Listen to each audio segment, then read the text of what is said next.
Hi, I am going to chat with you just a little bit about relaxation and why it is so important when it comes to immunity, boosting your immune system, and how that layers into our body's response to disease and how we fight disease and illness. So, this is a really important topic. I blogged about it, and you can find that on my website, www.shinelighttherapy.com. The title of the blog is Relax, Your Chill Factor Could Keep You Healthy, Body and Mind. So I want to just share with you a little bit about that connection, the mind-body connection. And then I'm going to give you 10 things that you can do to facilitate a parasympathetic nervous system response so that rest and digest that will help your body be more prepared to fight infection when infection comes. So there was this study in 2008 where the authors put people under stress and then measured their allergies the next day. And what they found was when people were forced unexpectedly to do either a math problem or public speaking, depending on what stressed them out more, their allergies were measurably more intense the following day. So she deduced that and was able to show that stress causes the body to release pro-inflammatory cytokines. And when our bodies are in chronic stress, we're constantly emitting these cytokines, and you might have heard it called the cytokine storm, kind of the word of 2020, because it's not necessarily a virus that can cause a really bad situation or response in the body, but it's this cytokine storm.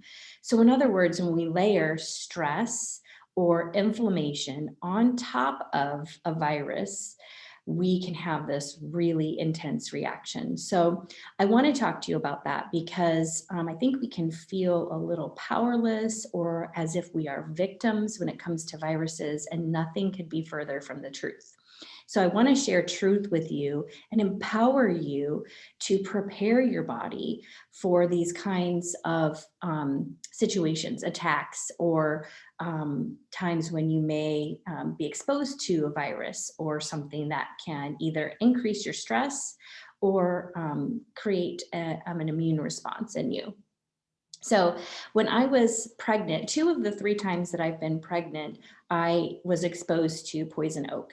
And I am pretty allergic to it, but when I'm not pregnant, I'm really not that allergic to it. I mean, I'm allergic, but not to the point where it just rages in my body.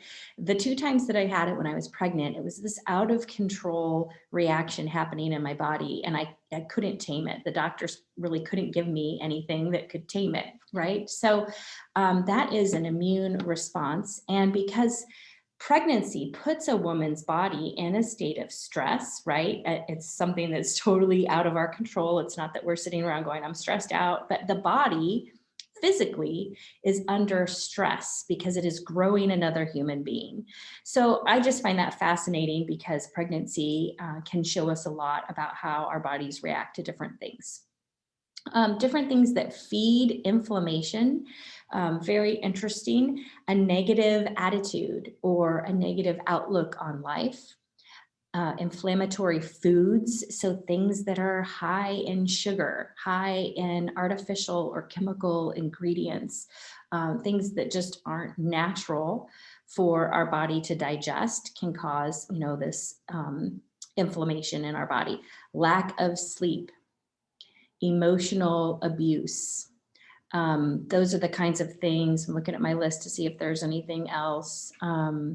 Those are the kinds of things that feed inflammation. So it's going to just add more ignition to a fire and kind of get things building and building in the body. So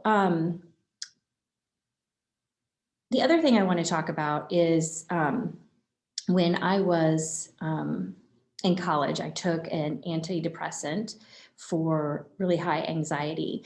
When I was studying for my trauma certification, one of the things that I learned is that our numbers of people who are suffering from depression and anxiety just keep getting higher. And that is no matter what is going on with medication. So in other words, even people who are taking medication, and the more people who are taking medication, the numbers are not coming down in terms of the percentages of people who are suffering from anxiety and depression.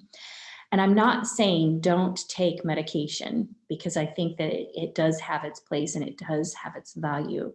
But I think when we rely so heavily on medication that we're not looking at some of these other things, we're still putting ourselves at risk of having these cytokine storms in the body. So we really need to look at a holistic approach, or things that can be complementary to drugs when it comes to stress and depression. So definitely see a physician if you're struggling with these things to the point that it's interrupting your life or your day-to-day ability to function.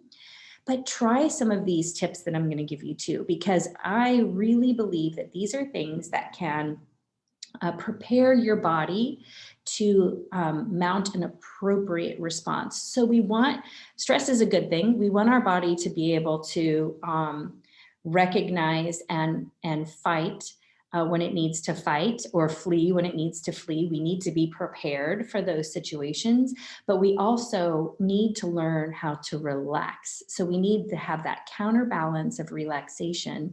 And also we need to train our body how to tap into the power of the parasympathetic nervous system, even when we are feeling stress, even when we are feeling under attack, even when our body physically hurts. If we can breathe appropriately and use some of these techniques to relax a little bit, we're going to have a much healthier inside out response to not just stress, but disease and illness. And that's super important. So I'm going to share 10 tips with you that you can use to find some relaxation. But I need more coffee to do that. Okay. So light therapy is a great tool. I know that you knew I was going to say that, right? So one of the things that I love about my lights is that I am kind of a high anxiety person. I speak from a place of experience here. And it even when I've taken yoga classes, and I'm a trained certified yoga teacher and a trauma sensitive yoga teacher, I still struggle with finding that parasympathetic response on my own. Lights does it for me, especially utilizing the face mask on my system. It is my absolute favorite pad. I recommend it for every single one of my clients. A lot of people come to me for pain, but when the body is in the parasympathetic state while you're dealing with pain, your healing is going to be expedited. So using lights to relax, whether you're dealing with pain or stress, is super critical. So let me just tell you a little bit about how it works. You just put this face mask over the eyes, and it begins to release nitric oxide into the body. And that nitric oxide heightens the parasympathetic nervous system completely naturally. This is a physiological response happening in your body, whether you are trying to stop it or not. And I think that's what I like, because I feel like sometimes I am holding on so tightly to stress, I don't want to let go. But the lights allow me to naturally. Now, I'm going to show you the face mask. It is an LED system. It gets the lights right on your skin, which is something that's really unique about my systems. But it has these, and you can see it on the side, it has these LEDs that stick out. So the thing with these LEDs that protrude is that it's going to push up on your skin, right? I like to have the face mask really tight across my eyes, and there's a strap that you can wear it across your eyes. Some people don't like the pressure of the LEDs, especially at first. The first 2 or 3 times I used it, I hated it. I was like, how is this really supposed to be relaxing? So it took me a while to get used to it. Loosen the strap on the face mask, and just kind of ease yourself in. It doesn't have to be right up pressing, smooshing into your face to feel it, but eventually I promise you, you're gonna love that effect so much that you're gonna squish it to your face and you're gonna end up with these little dots on your forehead, which is a sign that you just had the most amazing chill session on lights. So light therapy for relaxing, to me, of all of these things I'm sharing with you, the most efficient, the easiest to achieve, and it has that mind and body connection that you don't even have to try to manipulate. It just does it automatically. Okay, meditation is also very scientifically valid for improving relaxation and triggering that parasympathetic response. So when you meditate, what happens is you are utilizing parts of the brain that tell you to relax. Your nervous system, you're hacking into your nervous system, and it really doesn't take too long. So when a lot of people think about meditation, they think, oh, I have to sit still and empty my brain for, 15 minutes. And I just cannot do that.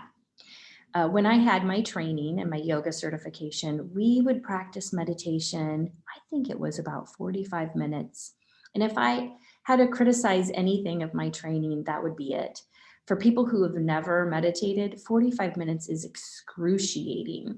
And you could start to hear people kind of rustling around in their seats with their journals, moving after about 5 minutes, because it's hard. It is really hard to meditate. So my advice is to start with 30 seconds. Set your timer, plant your feet on the ground, sit upright, close your eyes, and just focus on your inhales and exhales for 30 seconds. That's it. If you manage to do that and you feel pretty good, then when you're comfortable with 30 seconds, increase that to 60 seconds and then move on and on and on until you get to maybe 10 or 15 minutes. I think 10 or 15 minutes is more than adequate. You can focus on your breath. You could read a quote or a scripture and almost memorize it. Just saying it over and over and over again while you breathe and ground yourself in a meditative practice. So it doesn't have to be very complicated, and there's no judgment in meditation. Your mind probably will wander. So coming back to that scripture or quote, or maybe you even ask yourself or the Lord a question, read a scripture and then ask a question, and then just waiting to hear the voice of the Lord in your practice. So meditation can be super powerful too. Yoga is a wonderful tool for relaxation.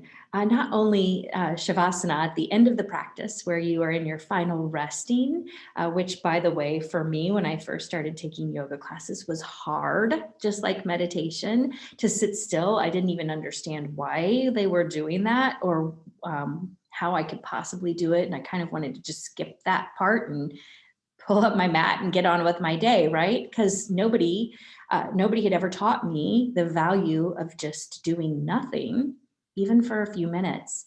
So the end of the yoga practice is great, but also just using the breath during your class to breathe into some difficult postures, stretches that might be a little intense, or sensations that you feel.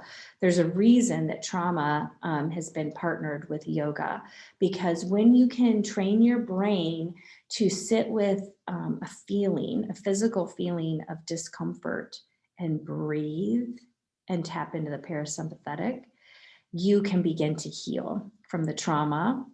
And that is, that can be physical trauma, that can be something that happened to your body, maybe physical abuse, maybe an accident, maybe sexual abuse. So just sitting in those postures and breathing, and then giving yourself permission to be empowered to step out of it anytime that you want, can be really empowering for the body and the mind. You can use diet to help with relaxation. And I already mentioned, avoiding inflammatory foods. But another thing that you can do is to take adaptogens. Adaptogens are plants that have adapted to really harsh climates. So different types of plants grow in mountains where they get really intense heat from the sun during the day, and then at night it gets really cold, and maybe there's even frost or snow, but they manage to not just survive in these harsh conditions, but they thrive. So what happens when we consume these plants is we are consuming that trait of being able to thrive in harsh conditions, just as that plant did. And you're, taking on those traits and characteristics. So whether your stress comes from mental or physical things, that adaptogen just knows how to target the body and improve your reaction to stress. I take adaptogens every day without fail, and have found that it has really impacted my stress almost unlike anything else. The adaptogens have been super powerful for my stress and managing just day-to-day chronic stress. Another thing that you can do with the diet is intermittent fasting. So if you've not heard of it, well, I'd be surprised because it's very trendy, but you can do a fasting where you're eating in a certain window of time during the day, maybe an 8 or 6 hour window of time, and then you're fasting the rest of that 24-hour cycle. And that's something that you probably want to practice continuously. An alternative to that is to fast maybe one day every week, or a 2-day period once or twice a month. That intermittent fasting speeds up autophagy, and autophagy is where the cells are turning over. They do this automatically on their own. The cells just die off and new ones are regenerated. I think they say everything in the body, I could be wrong on this, but turns over about every 7 years. So when you fast, you're just expediting what's already happening in the body. You're facilitating that process, and it's going to make you feel really invigorated. It's going to deal with some of the inflammation in your body in really big ways. So intermittent fasting and adaptogens are great tools for stress. You can move more. You may have noticed that exercise is an incredible tool for stress. One of the reasons that that is so is because sweating, when you work out, can also speed up that autophagy in the body, that turnover of cells. So whether or not you're sweating in a workout or sweating in a sauna, sweating can be a really powerful tool. But there's also endorphins that are released when we exercise, and it just feels really great. So find something you love. This shouldn't be drudgery. This should be something that you enjoy, and don't approach it as if you need to reach a certain level or run a mile in 10 minutes or whatever. Rather than feeling competitive about it, do it for the enjoyment of it, because that is going to release all of the hormones that allow you to have that parasympathetic sensation going on in your body that you want for healing and relaxation. Yoga Nidra is another great tool for relaxation. So unlike traditional yoga, Yoga Nidra is like a guided meditation that teaches your body how to surrender and relax. It's very soothing, it's very meditative, and it's kind of like this conscious sleeping. And a lot of people have found that it's a wonderful tool for autoimmune issues and just chronic stress. So Yoga Nidra is a great tool for tapping into the parasympathetic nervous system. Coloring is also this kind of trendy thing that adults have found helps with stress. You can color, colored pencils. Maybe it's just a painting class for you, even if you're not an artist. So the point isn't the artistic element of it, but the sensation happening in the brain when you color. So I would just add to that, if you don't particularly want to color, find some childlike fun that you can incorporate in your life. We bought a yoga trapeze and put it in our living room, and everyone in the family is just enjoying, if nothing else, to sit on it and swing as if you're in a hammock. So swinging kind of just is this very light, comforting feeling, like a baby being rocked. And if you can just kind of approach that in a childlike wonder to have some fun, whatever that looks like for you. So art, theater, just play. Find some playfulness, and that'll help you with those feelings of relaxation. Journaling is a great tool as well to tap into that parasympathetic. A couple of different ways that you can journal. There's probably, countless ways you can journal, but two things that I like to do. One is to just do a brain dump. So things that are stressing you out, driving you crazy, people who are irritating you, rather than letting that stuff build up and become this pressure that explodes. Journal about it, write it out, get it out of your brain, get it out of your body, and just consider that an emotional release. Another thing you can do with journaling is to do a daily gratitude. So maybe first thing in the morning or before you go to bed, or both, to reflect on people or circumstances that you're grateful for. And this is a practice that I've been doing in my prayer journal, and it has really helped me keep that positive mindset, right? We talked about one of the things that feeds inflammation is that negative outlook on life. So if you're constantly feeding the positive outlook on life, you're going to be tamping down stress. Pet therapy has also been scientifically validated to help with stress. This is why they often allow this in the hospital and also in nursing homes.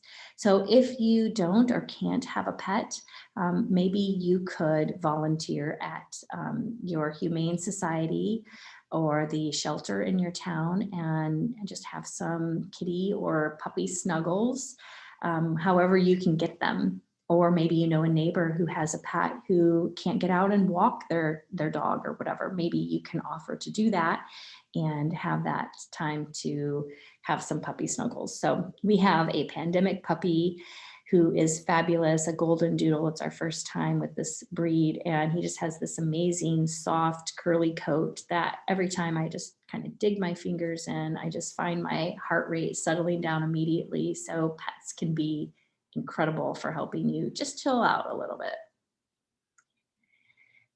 Another thing you can do to help with the parasympathetic response is to get outside. Fresh air has such an incredible benefit. Sunlight increases your vitamin D naturally. We do not spend enough time outdoors, and that's one of the reasons that light therapy is so effective. It's because it's filling a need that our bodies have physiologically. For our body and mind, we need sunlight, we need fresh air, we need the earth, right? And we spend so much of our time indoors. So get outside every day if you're able. And then, when the weather is appropriate, dig your fingers in the soil, plant something. Lots of studies about the benefits of literally digging your fingers in, not just for the mind, mental health aspect, but also to expose ourselves and our bodies to the microbes in the soil. And that helps strengthen our gut. And that helps with that inflammatory response too. The other thing that is something you can do outdoors is to kick off your shoes and walk barefoot on the ground, on the earth. So maybe just once a week, walk barefoot in your yard and feel that connection. There's a grounding with that, but there's also this neutralizing of, where we are around so many different electric devices, and there's just a neutralizing effect when you can walk barefoot in the soil, and so many mind, body, brain benefits to that. So those are 10 ways. Hopefully you found one or two that you identify with that you would love to incorporate into your life. I want to invite you to go onto my website, check out the blog, and then you can download a PDF that's going to tell you all the different products that I particularly love that I use. If you're curious about things that I have found effective, there's, no lack of things out there that you may find help you with relaxation and stress. I didn't even touch on CBD oils or kratom. There's a lot of other natural things that I have found are helpful with stress. So I will have those specific products. Doesn't necessarily mean that they're, I'm not going to reach them all, but if you want some ideas, I encourage you to go to www.shinelighttherapy.com and click on blog, find my blog that's called Relax. Your Chill Factor could keep you healthy, mind and body, and then download that PDF with all of that information. I hope this has been helpful to you and that it blesses your life tremendously.